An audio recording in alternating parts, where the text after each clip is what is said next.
Hello मेरे बच्चा party, कैसे हो आप लोग। आई होप आप लोग बेहतरीन होंगे। तो आज के इस वीडियो में आपका ब्रिज कोर्स क्लास 9th का जो विज्ञान है ना, तो इसमें मैं आपको बताने वाला हूँ सप्ताह 3। क्योंकि पिछली वीडियो में हम लोगों ने सप्ताह 1 और सप्ताह 2 को काफी अच्छी तरीके से कंप्लीट कर लिए हैं। तो इसलिए इस वीडियो में हम लोग सीधा कंप्लीट करने वाले हैं सप्ताह 3। और प्रिय विद्यार्थी, इसमें से आपका जो है ना, ये पेज नंबर 23 से लेकर पेज नंबर 30 तक पूरा कंप्लीट मैं बताने वाला हूँ, बिल्कुल सही और आसान उत्तर के साथ। तो मेरे प्यारे विद्यार्थी, कार्य पत्रक 1 में ये देखिए टोटल आपका 10 प्रश्न दिया है। चलिए फटाफट कंप्लीट करते हैं। पहला प्रश्न कहा है ना, एक वस्तु की लंबाई 5 मीटर है। यदि हम सेंटीमीटर में बदलना चाहे तो इसका मान क्या होगा। तो बस बगल में ही आपको उत्तर लिखना है इस प्रकार से, जैसा कि मैं ये पहला प्रश्न जो दिया, इसका उत्तर आपको हो जाएगा 500 सेंटीमीटर। ठीक है। दूसरा क्वेश्चन का है ना कि 1 घंटे में 60 मिनट होते हैं, तो 12 घंटे में कितने मिनट होंगे। इसका आंसर है 720, आपको लिखना है। इसी तरीके से तीसरा प्रश्न का है, एक वस्तु का द्रव्यमान 5000 ग्राम है। यदि इसे किलोग्राम में बदलना चाहे तो इसका मान होगा 5 किलोग्राम। देखिए विद्यार्थी, यहाँ पर ज्यादा जगह आपको नहीं दिया है, इसलिए मैं आपको सीधा आंसर बता रहा हूँ। ठीक है, क्योंकि सोल्व करने के लिए जगह आपके बुक में नहीं दिया है, तो इसलिए आपको क्या करना है, सीधा आंसर लिख लीजिए। प्रश्न संख्या 4 है, पानी का क्वथनांक केल्विन में क्या है। केल्विन में, चलिए इसका भी आंसर बिल्कुल एक शब्द में। तो मेरे प्यारे विद्यार्थी, मैंने आपको ये वाला आपको बता दिया होगा। 3 नंबर का उत्तर जो कि हुआ था 5 किलोमीटर। 4 नंबर का उत्तर आपको लिखना है 373.15 केल्विन। ठीक है, ये प्रश्न 4 का आंसर हो गया। नेक्स्ट क्वेश्चन, प्रश्न 5, एक पेंसिल की लंबाई 15 सेंटीमीटर। यदि हम इसे मीटर में बदलना चाहते हैं तो इसका मान होगा कितना। होगा इसका मान, चलिए तो इसका आंसर हम लोग ये वाला आपको लिखेंगे 0.15 मीटर। 0.15 मीटर। छठवां प्रश्न है, एक फिल्म 2 घंटे और 30 मिनट तक चलती है। यदि हम इसे मिनट में बदलना चाहते हैं तो इसका मान होगा 150 मिनट। कितना, 150 मिनट। ठीक है। प्रश्न संख्या 7, एक वस्तु का द्रव्यमान 0.5 किलोग्राम है। इसका मतलब क्या हुआ, ये 500 ग्राम है। यदि हम इसे ग्राम में बदलना चाहते हैं तो इसका मान क्या होगा। देखिए 0.5 का मतलब क्या हो गया कि ये आधा किलोग्राम है, यानी 500 ग्राम। तो इसका आंसर बहुत ही सिंपल है, आपको केवल लिखना है 500 ग्राम। बस क्या करना है, जो क्वेश्चन आपके बुक में दिया है ना, उसके सामने ही उत्तर लिख लीजिएगा। ठीक है। प्रश्न 8, 273.15 केल्विन को डिग्री सेल्सियस में बदले। डिग्री सेल्सियस में बदलना है 0 डिग्री सेल्सियस। क्या होगा, 0 डिग्री सेल्सियस।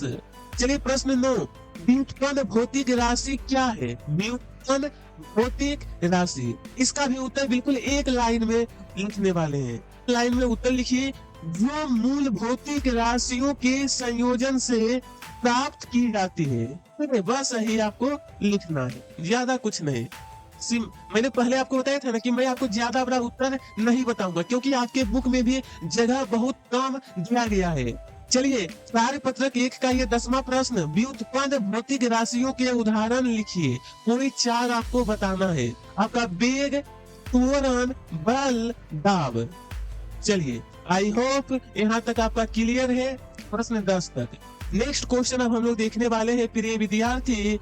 यहाँ पर ध्यान से देखें, ये वाला दिया गया है कुछ शब्द, और इसी से आपको क्या करना है, अलग करना। ये वाला भौतिक राशि और व्युत्पन्न भौतिक इकाई में।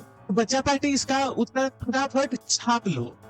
देखिए मूल भौतिक राशि जो है ना, आपका लंबाई होता है, ये आपका समय होगा, द्रव्यमान, और एक आपका हो जाएगा तापमान। उसी तरीके से यहाँ पे देखिए व्युत्पन्न भौतिक राशि में आपका मंदन, दूरी, त्वरण, और ये आपका वेग, गति और बल। बस इसी तरीके से कंप्लीट करना है, और ज्यादा आपको दिमाग इसमें नहीं लगाना है। अभ्यास पत्रक 3 पर निम्नलिखित मूल भौतिक राशियों को उनके इकाई से मिलाना है और यहाँ पर क्या है, सही उत्तर को लिखना भी है। सीधा मीटर से, और द्रव्यमान का मिलान करना है आपको किलोग्राम से, समय का मिलान करना है सेकेंड से, तापमान का मिलान करना है केल्विन से। इस तरीके से मिलान करने के बाद आपको यहाँ पर सीधा सा सही जो है ना, आपको अच्छी तरीके से खुद से लिख लीजिएगा। इतना तो आप लोग कर ही सकते हो। उसके बाद हम लोग सीधे आते हैं अभ्यास कार्य पत्रक 4 पर। इसमें आपको क्या है, लंबाई मापन तालिका तैयार करना है आपको। चलिए, इसका भी आंसर बहुत ही सिंपल है। देखिए, हम लोग यहाँ पर सबसे पहले हम लोग देखने वाले हैं पेंसिल। तो पेंसिल की लंबाई कितनी होती है, लगभग होता है 15 सेंटीमीटर। किताब जो होता है उसका होता है 25 centimetre. Copy 20 centimetre. Rubber 15 centimetre. Scale 30 centimetre. तो इस तरीके से आई होप इसे भी कंप्लीट कर लेना है। चलिए, तो सबसे पहले हम लोग देखने वाले हैं सेब। तो सेब का लगभग 150 ग्राम, आलू 200 ग्राम, चीनी आपका हो जाएगा 500 ग्राम, किताब 300 ग्राम, खैर 1 किलो। बस इसमें 5 में जो कहा है ना कि बल की परिभाषा लिखिए, इसका उत्तर बिल्कुल ये वाला लिखना है। किसी वस्तु पर लगने वाले धक्के या खिंचाव को बल कहते हैं। बस इतना सा आपको लिखना लेना है, और इतना जगह आपको यहाँ पर भी दिया गया है एक लाइन। अगला प्रश्न का है कि बल की इकाई लिखिए। क्या करना है, बल की इकाई। तो देखिए, बल की इकाई क्या होता है, न्यूटन होता है, न्यूटन। प्रश्न 7, दाब की परिभाषा लिखिए। दाब की परिभाषा तो लिखना है, किसी सतह पर प्रतिवर्तित एकांक क्षेत्रफल पर लगाए गए बल को दाब कहते हैं। इतना इजी है। नेक्स्ट प्रश्न 8, दाब की इकाई। दाब की इकाई लिखिए। तो इसका भी दाब की इकाई जो होता है वो होता है आपका पास्कल। चलिए, प्रश्न 7 और 8 कंप्लीट। अगला प्रश्न 9, एक वस्तु पर 10 न्यूटन बल लगाया जाता है जिसका क्षेत्रफल 2 वर्ग मीटर है। तो दाब की गणना कीजिए। दाब की गणना, इसका आंसर जो है ना, इसका आंसर ये वाला लिखना है आपको कि दाब बराबर होता है बल। देखिए, दाब को हम लोग P से सूचित करते हैं। दाब बराबर बल बटे का क्षेत्रफल, यानी दाब दिया है 10 न्यूटन, वर्ग 2 मीटर, पास्कल कितना निकल कर आएगा, 5 पास्कल इसका उत्तर होगा। अगला प्रश्न अब हम लोग देखते हैं। तो अगला प्रश्न का है प्रश्न संख्या 10 में, बल का मात्रक किस भौतिक विज्ञानी के नाम पर रखा गया है। तो इसका आंसर आप लोग ये वाला लिखना है, बल का मात्रक न्यूटन इंग्लैंड के महान वैज्ञानिक सर आइजक न्यूटन के नाम पर रखा गया है। चलिए, यहाँ तक हम कंप्लीट कर सकते हैं। उसके बाद हम लोग सीधे आते हैं ध्वनि से संबंधित प्रश्न पर। सुपरिचित वाद्य यंत्रों की एक सूची बनाइए और उसके कंपीयमान भागों को पहचानिए। कुछ उदाहरण सारणी में दिए गए हैं, शेष सारणी को पूरा कीजिए। ये सारणी आपको दिया गया इस तरीके से। चलिए, हम लोग फटाफट इसे कंप्लीट कर लेते हैं। वाद्य यंत्र ध्वनि उत्पन्न करने वाले तैयार कर लिया हो तो आप लोग फटाफट छाप लो इसका आंसर। तो ये आपका होगा, सितार का होगा तनित तार, बांसुरी का हो जाएगा वायु स्तंभ यानी हवा का स्तंभ, शहनाई का हो जाएगा वायु स्तंभ। देखिए, ब्रैकेट में जो लिखा है, अगर लिखना चाहे तो लिख सकते हो या फिर छोड़ सकते हो। केवल जो ब्रैकेट में दिया है वो मैं थोड़ा सा विस्तार कर दिया हूं ताकि सरल शब्द हो गया है। ढोलक जो है ना, ये आपका तनित झिल्ली है। हारमोनियम वायु स्तंभ। मेरे प्यारे विद्यार्थी, ये तालिका आपको इसी तरीके से कंप्लीट करने के बाद हम लोग सीधे आते हैं, और ये आपको कुछ थ्योरी फिर से दिया गया जिसे आपको देख लेना है। चलिए, यहाँ पर दिया मनुष्यों द्वारा उत्पन्न ध्वनि, तो इसे आपको देख लेना है। ये सभी आपका थ्योरी दिया गया। ये आप यहाँ पर बताया गया कि सर्व ध्वनि क्या होता है।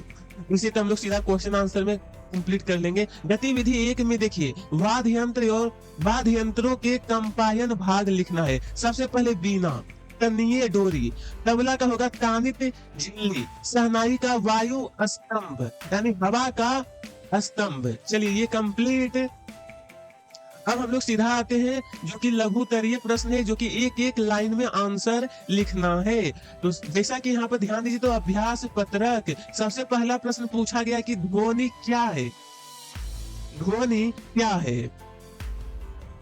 चलिए, तो इसका आंसर आप लोग इस तरीके से लिखिए, ध्वनि किसी वस्तु के कंपन से उत्पन्न होने वाली ऊर्जा है जिसे हम सुन सकते हैं। बस ज्यादा बड़ा उत्तर नहीं लिखना है, एक लाइन देखिए, आपको जितना मैंने आंसर बताया हूं उतना जगह आपको यहाँ पर दिया गया है। नेक्स्ट, ध्वनि की गति वायु में क्या है? वायु में क्या है? इसका भी आंसर काफी सिंपल सा है कि ध्वनि की गति वायु में 331 मीटर प्रति सेकेंड होती है। चलिए, ये वाला आपको उत्तर खटाक से छाप लो। उसके बाद तीसरा प्रश्न है, ध्वनि की आवृत्ति की इकाई किस भौतिक वैज्ञानिक के नाम पर है और क्या है, वो आपको बताना है।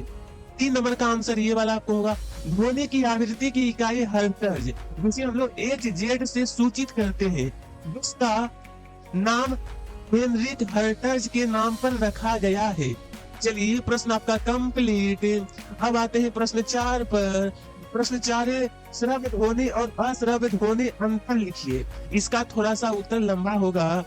इसका उत्तर 20 हर्ट्ज से 20,000 हर्ट्ज तक की ध्वनि श्रव्य ध्वनि कहलाती है, जबकि 20 हर्ट्ज से कम तथा 20,000 हर्ट्ज से अधिक ध्वनि को अश्रव्य ध्वनि कहलाता है। चलिए, ये प्रश्न आपका कंप्लीट, फटाक से आंसर लिख लीजिएगा। अब आते हैं यहाँ पे, श्रव्य ध्वनि को आवृत्ति सीमा क्या है? इसकी आवृत्ति सीमा बताना है। प्रश्न 5 का आंसर देखिए कितना सिंपल है, 20 हर्ट्ज से लेकर 20,000 हर्ट्ज तक। नेक्स्ट क्वेश्चन, यहाँ पर कहा गया है 20 हर्ट्ज से कम वाली ध्वनि को क्या कहते हैं?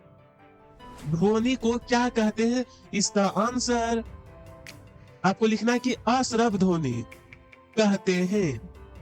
नेक्स्ट, प्रश्न संख्या 7 में हमसे पूछा गया है, अल्ट्रासाउंड ध्वनि की आवृत्ति सीमा क्या है? इसका भी आंसर बस एक लाइन में लिखना है। ये देखिए, प्रश्न संख्या 7 है ना, तो 7 नंबर का आंसर ये आपको लिखना है कि 20,000 हर्ट्ज से अधिक होती है। आगे देखते हैं प्रश्न संख्या 8, ध्वनि की गति किस पर निर्भर करती है? ध्वनि की जो गति है, यानी प्रश्न 8 का उत्तर रहेगा, ध्वनि की गति माध्यम के प्रकार तथा उसके तापमान पर निर्भर करती है। चलिए, प्रश्न 7 और 8 आपका कंप्लीट। अब आते हैं प्रश्न 9, ध्वनि का उपयोग किस में किया जाता है? इसका उत्तर लिखना है कि ध्वनि का उपयोग संचार, संगीत, चिकित्सा, अल्ट्रासाउंड, सोनार, औद्योगिक जांच आदि में किया जाता है। चलिए, इस तरीके से आपको इसे कंप्लीट कर लेना है। अब आते हैं प्रश्न संख्या 10, जो कि अंतिम प्रश्न है आपका, कि ध्वनि प्रदूषण क्या है? प्रश्न 10, ध्वनि प्रदूषण क्या है? इसका आंसर भी काफी सिंपल, ध्वनि प्रदूषण अवांछित या अत्यधिक तेज ध्वनि है जो मानव तथा जीव जंतुओं के लिए हानिकारक होती है। इस तरीके से आपको आंसर कंप्लीट कर लेना है।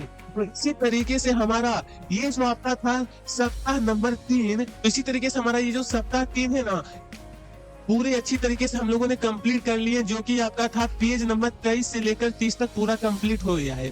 प्यारे विद्यार्थी, वीडियो अगर आपको पसंद आई तो वीडियो को लाइक कर लीजिएगा और चैनल को सब्सक्राइब कर लीजिएगा। कमेंट बॉक्स में आपको जरूर बताना कि अगला किस चीज का होमवर्क आपको चाहिए। मिलते हैं आपसे अगली वीडियो में, तब तक के लिए खुश रहिए, मन लगाकर पढ़ते रहिए।